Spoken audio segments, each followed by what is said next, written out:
welcome to Math140 Calc 2. This is lecture 10. What we're going to be doing today is we'll be talking a little bit about convergence. We might talk a little bit about the geometric series just because it's so important and it will play a key role later. We'll talk about derivative relations between inverse functions, especially the tangent-arctangent relationship.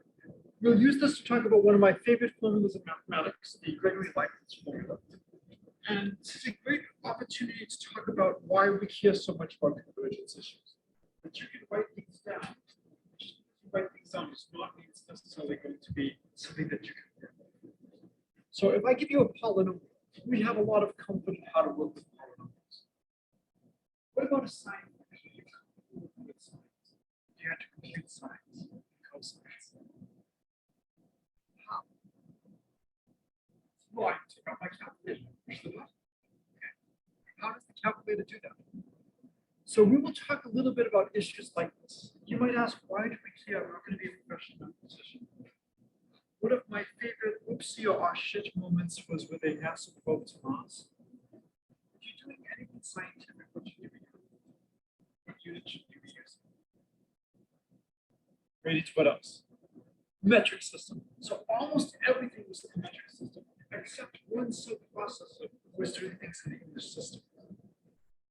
And so when that was fed into the other stuff, it assumed that that was a metric number, not an English number. And it miscalculated some of the force required as it was landing on the surface of Mars, and it created a really nice 25 million crater on the surface. You want to have some sense of are numbers reasonable? Does this look right? How do you compute things? Some things are very hard to compute exactly. So one of the big themes in calculus is screw computing things exactly. Can we approximate? Can we get a good estimate of what's going on? And so if time permits, we'll talk a little bit about some of the other places where things might have been glossed over in previous calculus classrooms. So I am deliberately structuring 140 so that every third day is a day to talk about either review material or applications, or even better, review material with an eye on applications. So one of the things we'll eventually talk about is optimization. This is one of the most important uses of calculus. How do you find efficient ways to do things? And there's a lot of terrific examples. And I will talk about a couple of them, probably not today, but just planting the flag. Okay. So we talked a little bit about the following. Integral from 0 to 1 of 1 over 1 plus x squared dx is equal to arctangent of 1 minus arctangent of 0. And we talked about how the derivative of 1 over 1 plus x squared is arctangent. And we did this by doing some trigonometric substitution. There is another way to do this. And it uses one of my favorite relations in mathematics. If you have two functions that are inverses to each other, if you know one function, you really know the other. And so for the purposes of this class, I will divide ourselves into two teams. Students. Each to have the role. I will let you have first choice as to which side you want to do. So let's let a of x be f of g of x, and that equals x. So these are inverse functions. So in this case, it's inverse functions. So for example, let's say I take g of x to be arctangent of x. Anybody think of a function that if I apply to arctangent of x, I get x?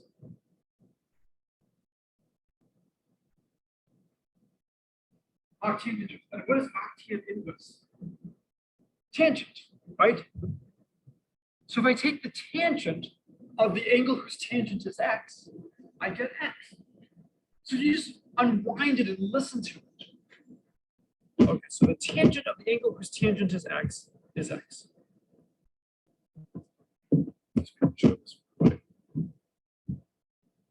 So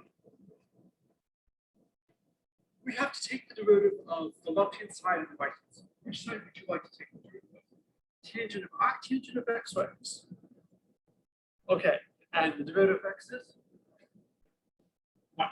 Okay, so you do that side, I'll do the other side. So we get f prime of g of x times g prime of x equals 1. Therefore, g prime of x is 1 over f prime of g of x. So if you know the derivative of a function, you know the derivative of its inverse. So in particular for us, we would get tangent prime at arctangent of x times arctangent prime of x equals 1. So arctangent prime at x is 1 over tangent of arctangent x, but it's tangent prime. Does anybody remember from last class what the derivative of tangent is? Secant squared. Secant is 1 over cosine. We have 1 over tangent. So we have 1 over tangent prime, so that's 1 over secant squared. Right? So this just becomes, so it's 1 over secant squared. I might have said too many 1 overs. So let me do it so I clarify it. So it's 1 over secant squared of arctangent of x. But secant is 1 over cosine, so this is just, so what's 1 over secant squared?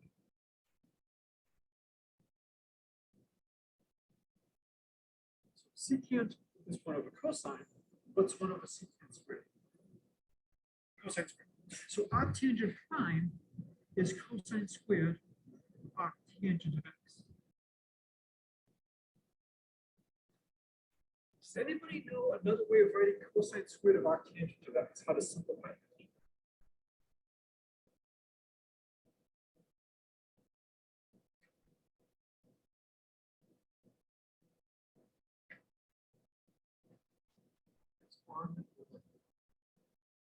Still say words.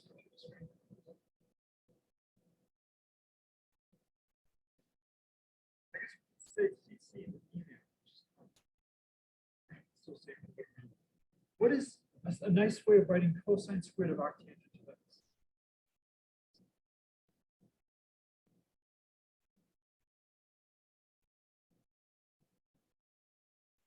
Cosine squared of arctangent x should look like both of them. What the hell is the cosine squared of arctangent of x? The answer is on the board.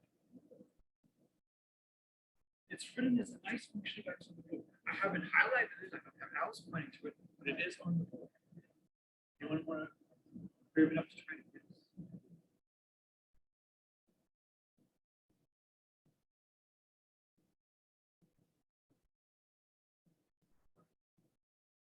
Yes, it's 1 over 1 plus x squared. We basically said 1 over 1 plus x squared, when you integrate it, you get arctangent. So somehow cosine squared of arctangent of x is a fancy way of writing 1 over 1 plus x squared. This goes back to mathematics that so often you need to learn how to do algebra properly to see what's going on. So I've probably shown stuff like this before.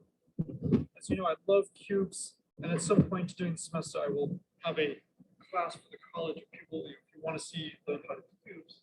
So this gold cube, solid, not solid gold, looks a lot like a 3 by 3 cube. But when you look at it, you notice there's something very different. What's the biggest difference you notice? Except for 1 or 2 answers. It's all the same color.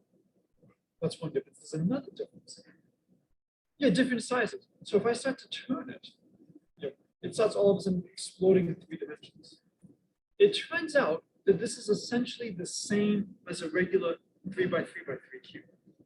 You have to use size rather than color. Which do you think is easier to do, size or color? Color. Color is much easier.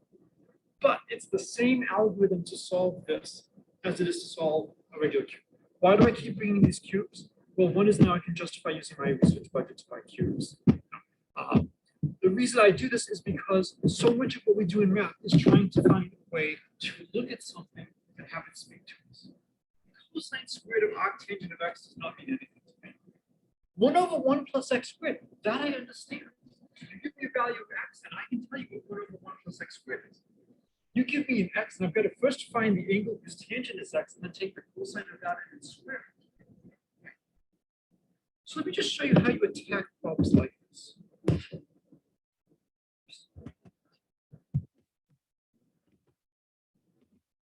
So let's start off with, here's a triangle. Obviously, right triangles are our favorite triangles. And let's let theta equal arctangent of x. So I want to draw a triangle which has an angle that is the arctangent of x. Well, what is tangent? What's the definition of tangent? Sine over cosine or opposite over adjacent. So I have to choose sides of this triangle such that this will have a tangent of x. Any thoughts as to what the side should be so I get a tangent of x?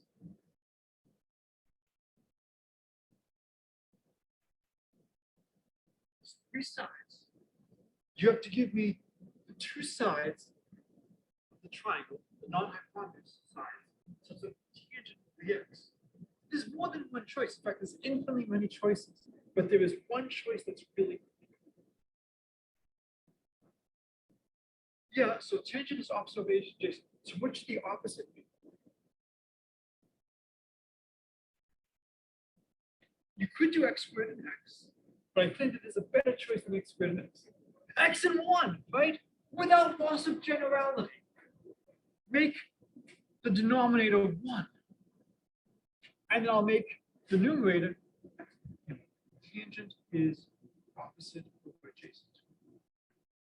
What's the hypotenuse?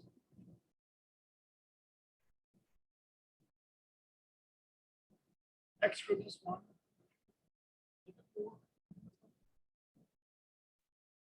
Close. No, it's the square root, right? No. So the square root of a squared plus b squared, this is one of the most common mistakes, is not the square root of a squared plus the square root of b squared. And the reason is this is equal to a, this is equal to b. If I looked at a plus b squared, I get a squared plus 2ab plus b squared. Is that cross relationship? Whenever you have something and you're wondering, is this relationship true? You should try special values. Does anybody know good choices for a and b to try to see, is the square root of a squared plus b squared the square root of a squared plus the square root of b squared? So could I find a number where a squared, b squared, and b squared plus b squared is?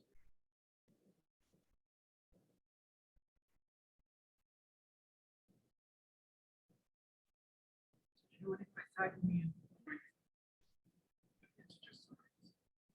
3, 4, 5. So we tried 3 squared plus 4 squared versus the square root of 3 squared plus the square root of 4 squared. What's 3 squared plus 4 squared? 25. So this is the square root of 25, which is 5 versus 3 plus 4. So that's a quick check to see that the square root of the sum is not necessarily the sum of the square roots. It's only going to be that if either A or B is zero. But again, whenever you're not sure about something, try some special cases. Just because it works with few special cases does not mean that you have a correct result. It just starts to give you confidence. The more cases you check, the more confident you can be. Did we do the 16 over 64 in this class? Cancel diagram. You can see that it works for quite a while. There's a whole slew of stuff you can do like this. So now we have our right triangle with sides 1 and x, and hypotenuse squared of x squared plus 1. So the cosine of theta is the cosine of arctangent of theta of x. Well, just looking at this triangle, the cosine is just 1 over the hypotenuse squared of 1 plus x squared. So cosine squared of arctangent of x is just 1 over 1 plus x squared. And so here is how we can also prove the formula for what is the derivative of arctangent this inverse relation. So, as another aside, we have f of g of x equals x implies g prime of x equals 1 over f prime of g of x. Consider the natural log of x. What function do I have to apply to the natural log of x to get x?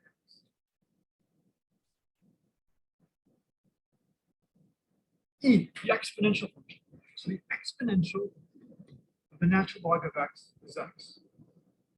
So this tells us that the derivative of the natural log of x is 1 over the derivative of the exponential function evaluated at the natural log of x. What's the derivative of the exponential function? What's the derivative of e to the x? E to the x. So this is just 1 over the exponential of the natural log of x. Oh, well, the exponential natural log of x, that's just x. And so here is a proof that the derivative of the natural log of x equals x if the exponential function is its own derivative. And I think we talked earlier about the series expansion of the exponential differentiated right? Compound interest. So if you're willing to just accept the fact that the exponential function is its own derivative, from this you immediately get that the natural log of x, its derivative is 1 over x. And this hopefully shows you the power of this rule, this inverse relation.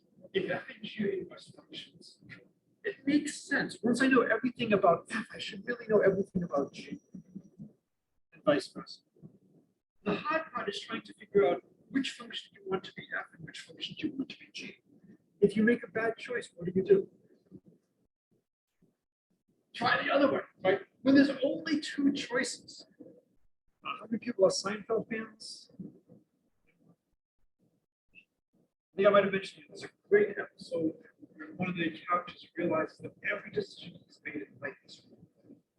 And he decides he will do the opposite. In real life, what is the problem with this? Yeah, there's more than 2 choices. And there's going to be many bad things that you could be doing. But in a situation like this, we're just trying to figure out, do you want the exponential of the natural log or the natural log of the exponential? There's 2 things to try. When we're doing integration by parts, there's more than one thing to try. There's more than 2 sometimes, but there's not that many. And you just keep trying, and hopefully eventually one of them works out.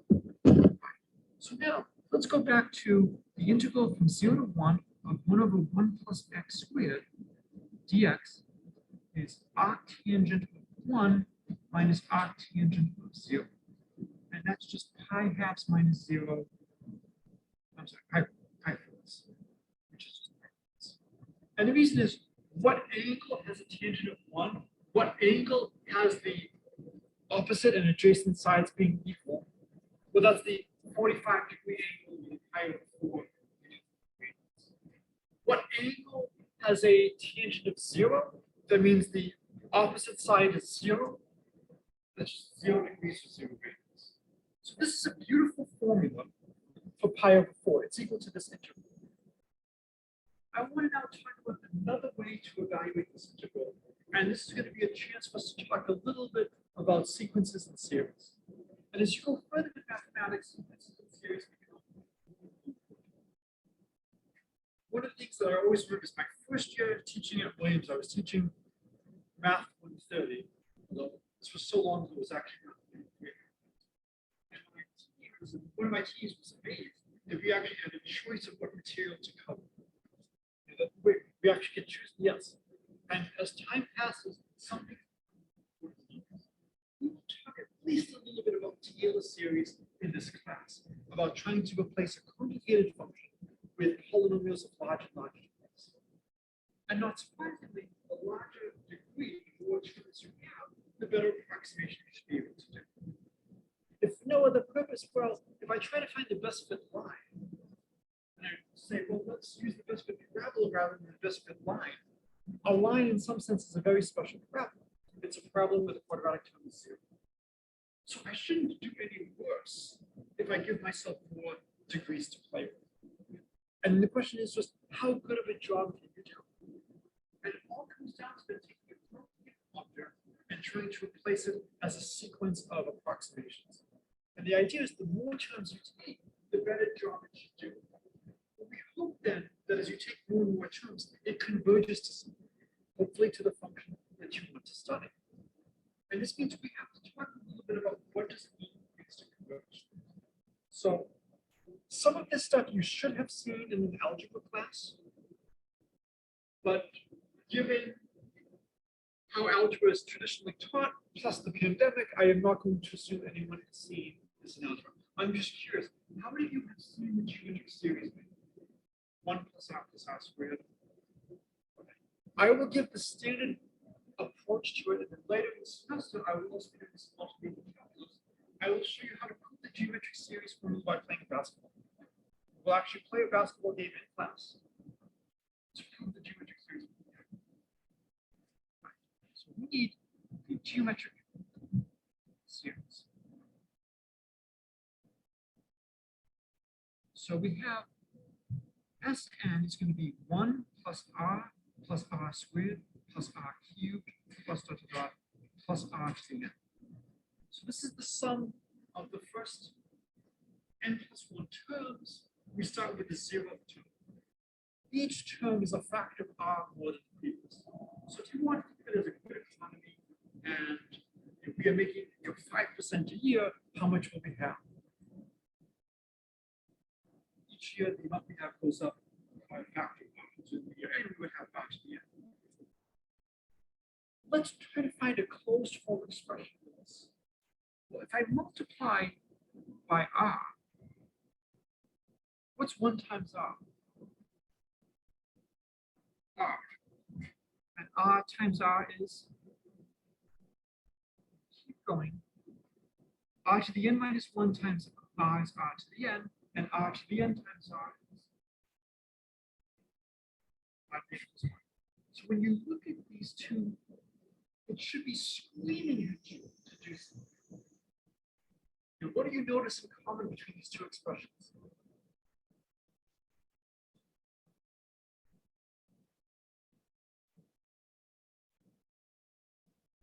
Yeah, everything from r to the n is the same in both. So what should we do?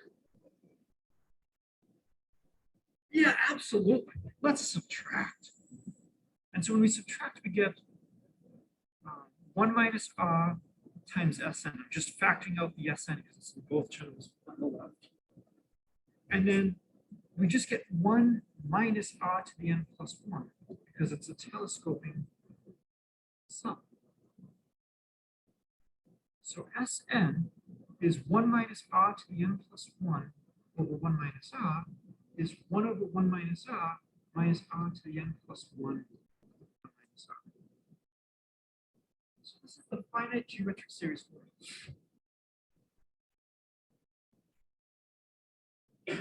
Let's see.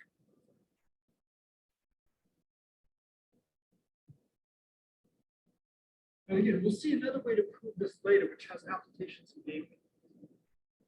We could ask what happens as n gets larger and larger and larger. What's going to happen to the number of r to the n plus 1?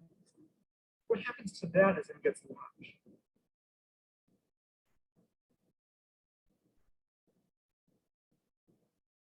And do you have the same behavior for all r, or do some r behave one way and other r's behave another way?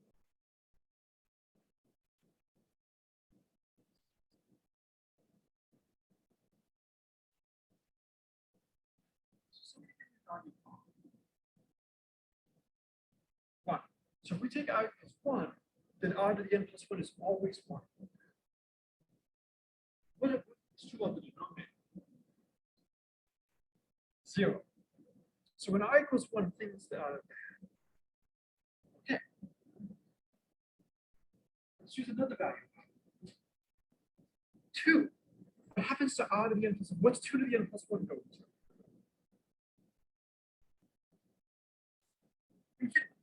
So what this is saying is that if r equals 2, the sum blows up. Well, that makes sense. I have 1, 2, 4, 8, 16, 32, 64, and adding more and more every single time.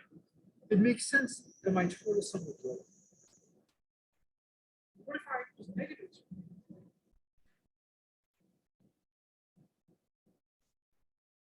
This is the heart attack. I'm up a huge amount, down a huge amount, up even more, down even more. So if I was a negative number that's greater than 1 absolute value, it's going to go off to plus and minus negative. It's going to alter. What if I was less than 1 absolute value? What is R to the infinite one going to go to? So pick a number like 1 half. What happens to higher and higher powers of 1 half? It gets smaller and smaller and smaller. So what will happen if I was less than 1 absolute value? 0. So this converges to 1 over 1 minus r as n goes to infinity if the absolute value of r is less than 1. So that's the geometric series formula. If the absolute value of r is less than 1, then the geometric series converges to 1. This is one of the most important sums in all of mathematics. It cannot be underestimated. One of the reasons it's so nice is if you throw away a couple of terms in the geometric series and just start at the 5th term, it's a new geometric series. Just the initial term is now out of the 5th rather than 1. So if you throw away finitely many terms in the beginning, you still have a geometric series. It's also one of the few sums we have an explicit closed form expression for what it equals. You do not want to evaluate infinite sums, right? You have to add infinitely many terms. You're going to do nothing but add and add and add. If you have a formula that reduces an infinite sum to a finite sum, that's tremendous progress. Later in the semester, as an application, we might discuss the M&M game, which I created years ago when my kids were in a very, very bad day. I'm trying to wait till the quality of access policy in the classroom, because it's much better to do the M&M game when we can actually bring in M&Ms, we can actually play, and not just discuss the theory of M&Ms. But the initial analysis of the game involves infinite sums, but if you look at it the right way, very similar to what we're going to do later when we do the basketball game, you can convert this to finite terms. Let's do a special case. Let's do I equals 1 half. So we have 1 plus a half plus a fourth plus an eighth. According to the geometric series formula, what should this equal?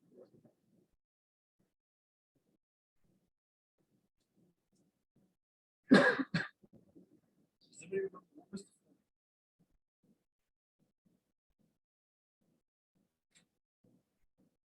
formula? 1 over 1 minus r, and r is equal to 1 half. So what is 1 over 1 minus r? 2. And if you think about it, here's 0, here's 1, here's 2, here's my horrible stick figure. Okay. After one step, we cover half the distance. After the next step, we cover half the distance remaining. After the next step, we cover half the distance remaining. After the next step, we cover half the distance remaining.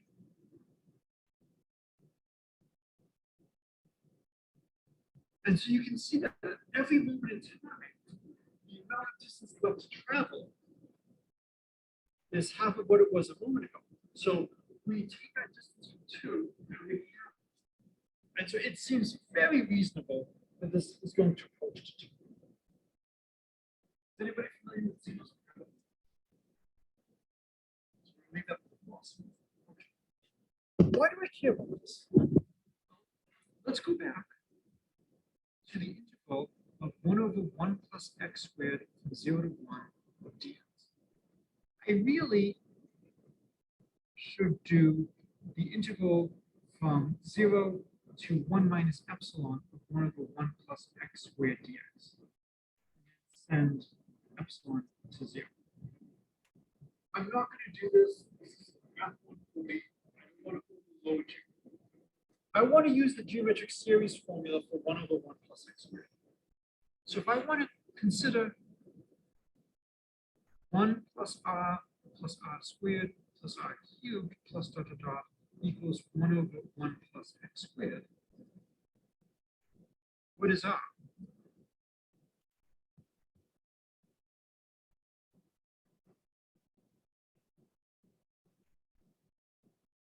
So what geometric series has some 1 over 1 plus x squared?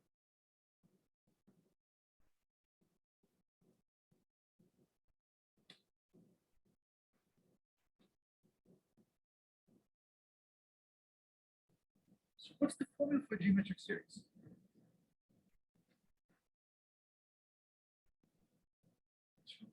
What is the equals? 1 over 1 minus r. So we now need to figure out what should we take for r. I want 1 over 1 minus r to equal 1 over 1 plus x squared. What should r equal? Negative x squared. And we need the absolute value of r to be less than 1. Well, when I look at the integral, I'm getting from 0 to 1. So technically, when x equals 1 at the split instant at the very end, I can't use the geometric series. So if I really wanted to be careful, I should integrate from 0 to 0.9, 0.99, 0.99.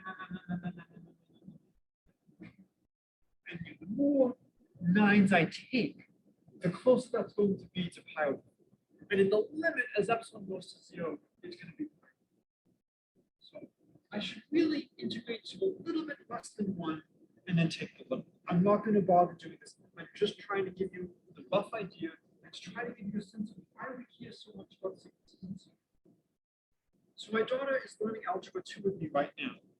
And she asked a really good question when we got to 300. Why do we care? And that's one of the questions you always want to ask when you're doing something. Yeah, the answer is sometimes, well, because the professor is.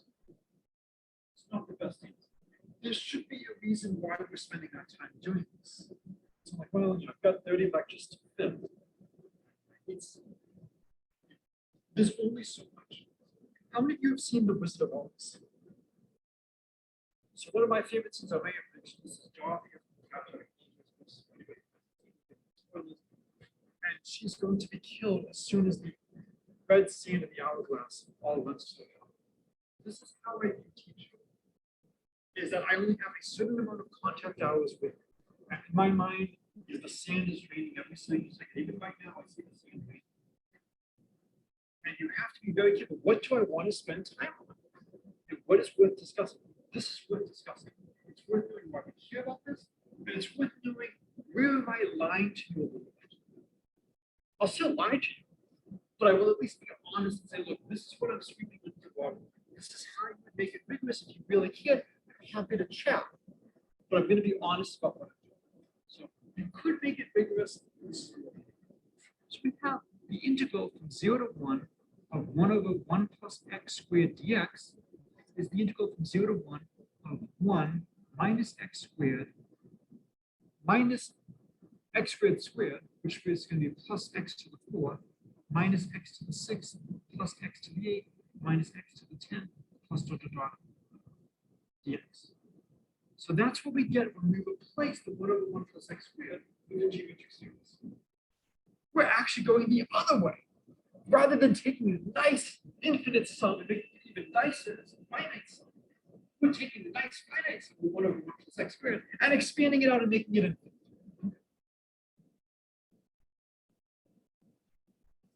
Which should the integral of this sum be? If the world were nice, what would the integral of this sum be? The sum of the integral. This is an infinite sum, so you don't necessarily know that the integral of an infinite sum is the infinite sum of the integrals. So that's another place where you have to justify. It can be shown in this case. And so let's just integrate term by term. And this just gives me a chance to practice integration with you. So we have integral of 1 minus integral of x squared plus the integral of x to the 4th minus the integral of x to the 6th. And so what is the integral of 1 from 0 to 1? So I integrate 1 from 0 to 1. What do I get?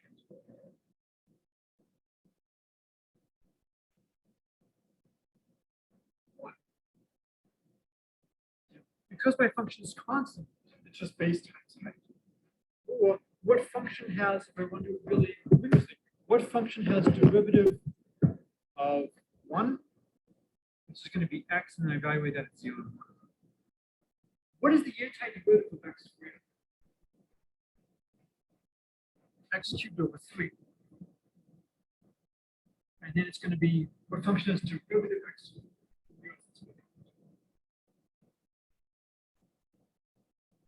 So what function is derivative x?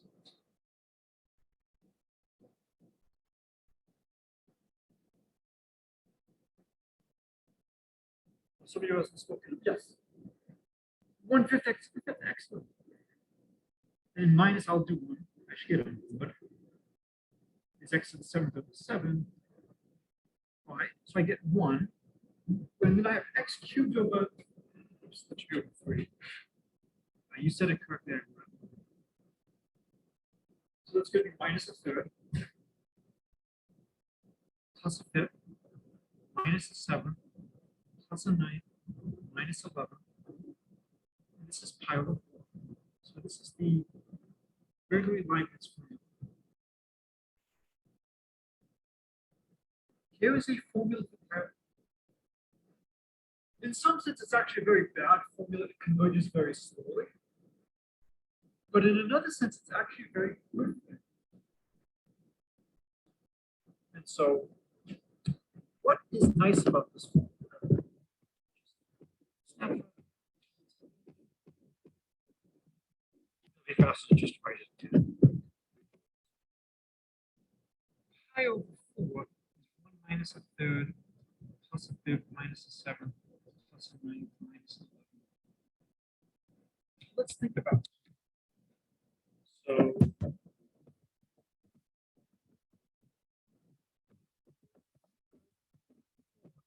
about 0.785.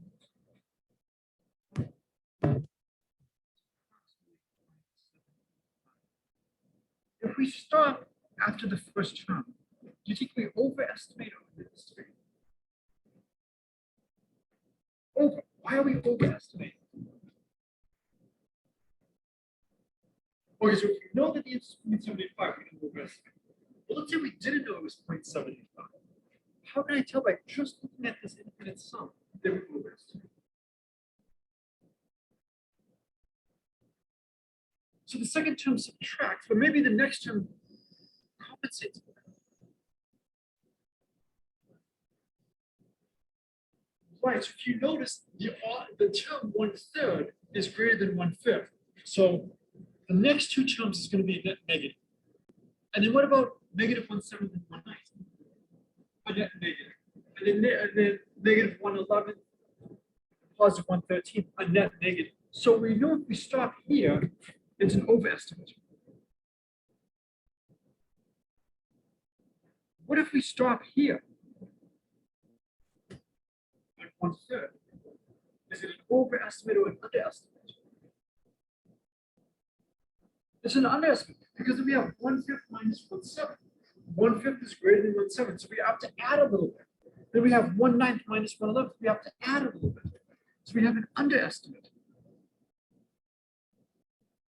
So for example, we get pi over 4 is going to be less than 1 minus a third plus a 1/5. If we stop at a positive term, that's an overestimate. And it will be greater than 1 minus a third plus a fifth minus 1/7. We stop at a negative term. So if you want to just quickly estimate a little bit, we actually have a pretty good bound on the out. We're within 1/7 of what pi over 4 is, based on where we stop. So if we want to get a certain number of digits, we have an idea of exactly how many terms we need to do. So if we want to get 2 digits of accuracy, we need the denominator to be the size of it. If you want to get 5 digits, and you can see that the more digits you need, the larger numbers you need to take. So these things become a little bit painful. But this starts to give us an idea of approximations. So we take something complicated. So we place something complicated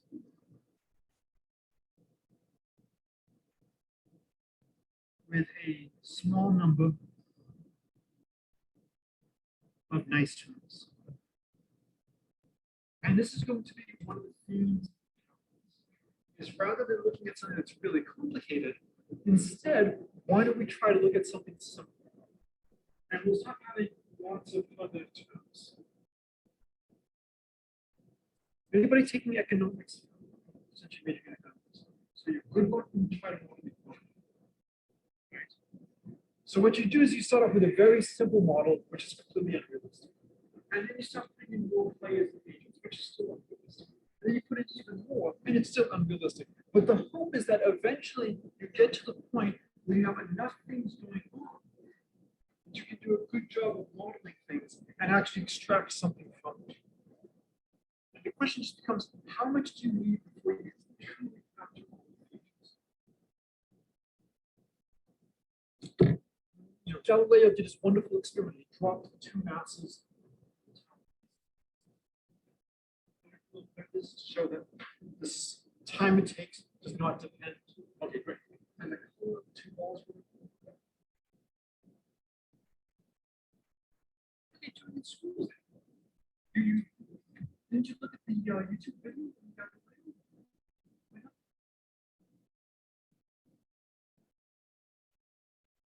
Why did nobody look at Galileo's YouTube?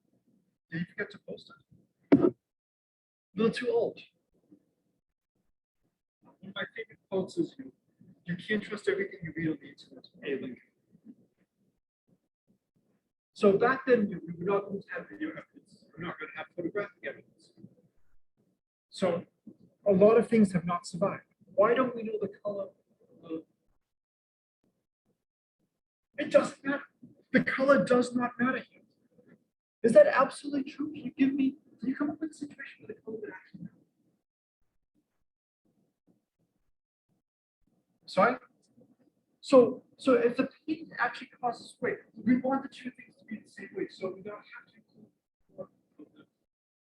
the paint would have to include that. Here's the best I can come up with after 2 decades. Maybe different colors absorb heat from the sun.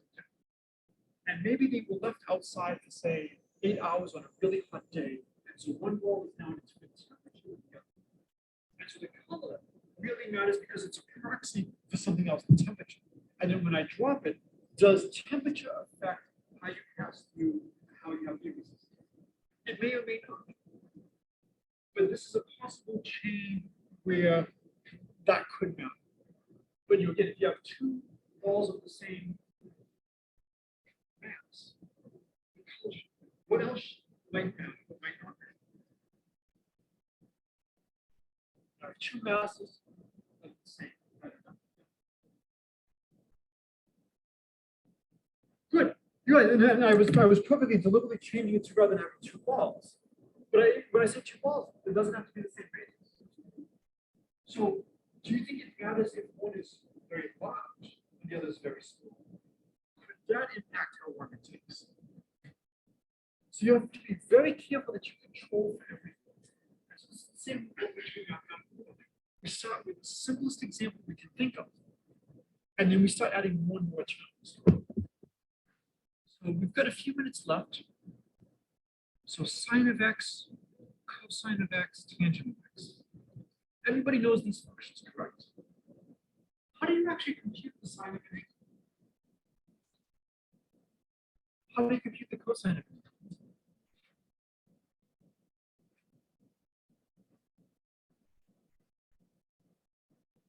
What would you do in the 21st century?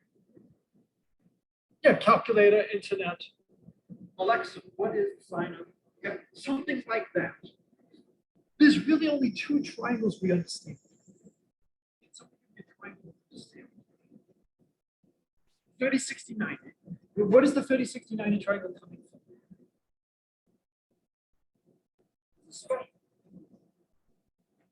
The equilateral. So if I give you an equilateral triangle, 60, 60, and I cut down the altitude, 30, 30. If this is 1, this is 1, this is 1/2, this is 1/2, this is root 3 over 2.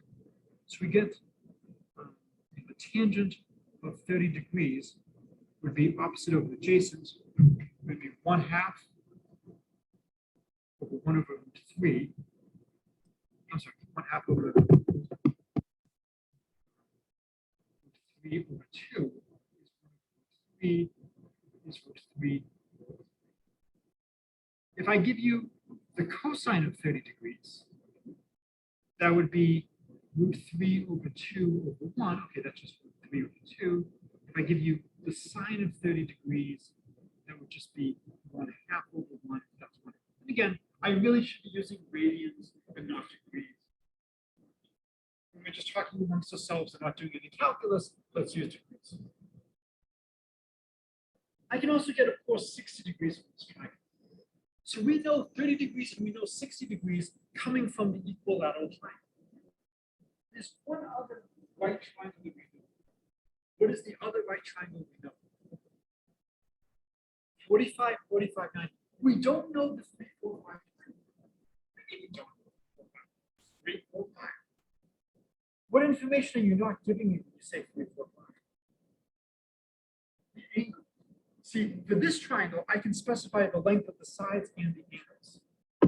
So if I give you the 45, 45, 90 triangle, let's do 1 over here, 1 over root 2, 1 over root 2, 45, 45. So we get the cosine of 45 degrees is 1 over root 2 over 1, is 1 over root 2, is root 2 over 2.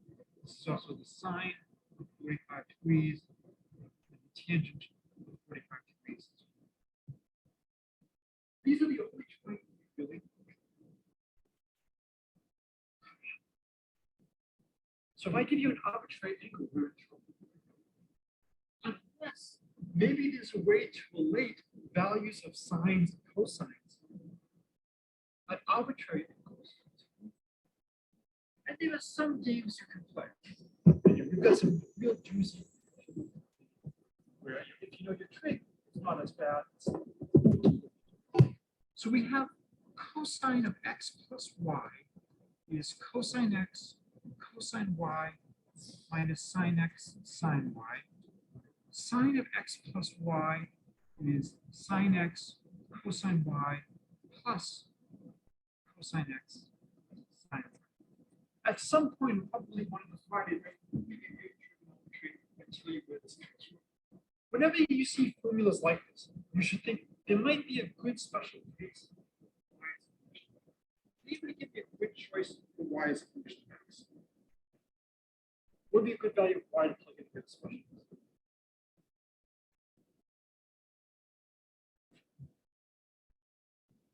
Take y equals some function x. So this is the double angle identities.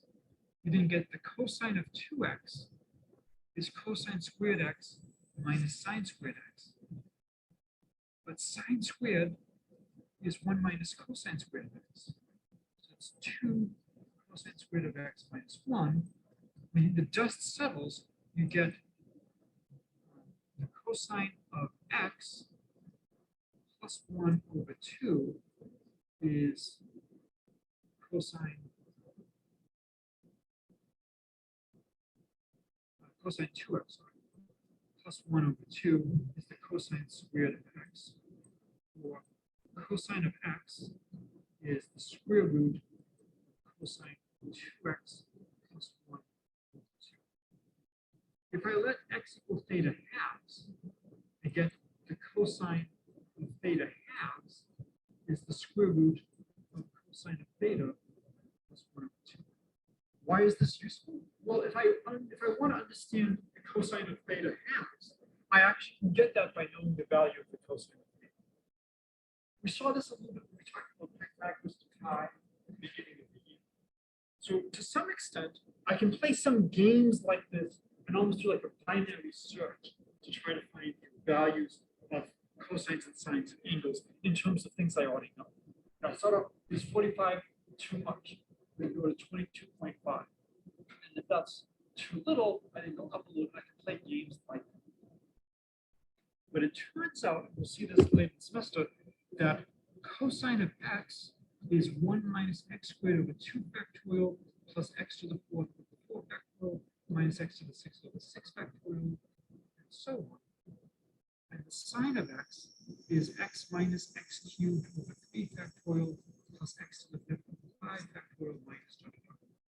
These are approximations. These are Taylor series for sines and cosines. And this is why I want to spend some time early in the semester talking about these infinite series, these approximations, getting this on your radar. This is what your calculator is doing in the background. This is how we understand sines and cosines. All right, so this is a good place to start. We'll be doing more Calc 2 material proper in next class.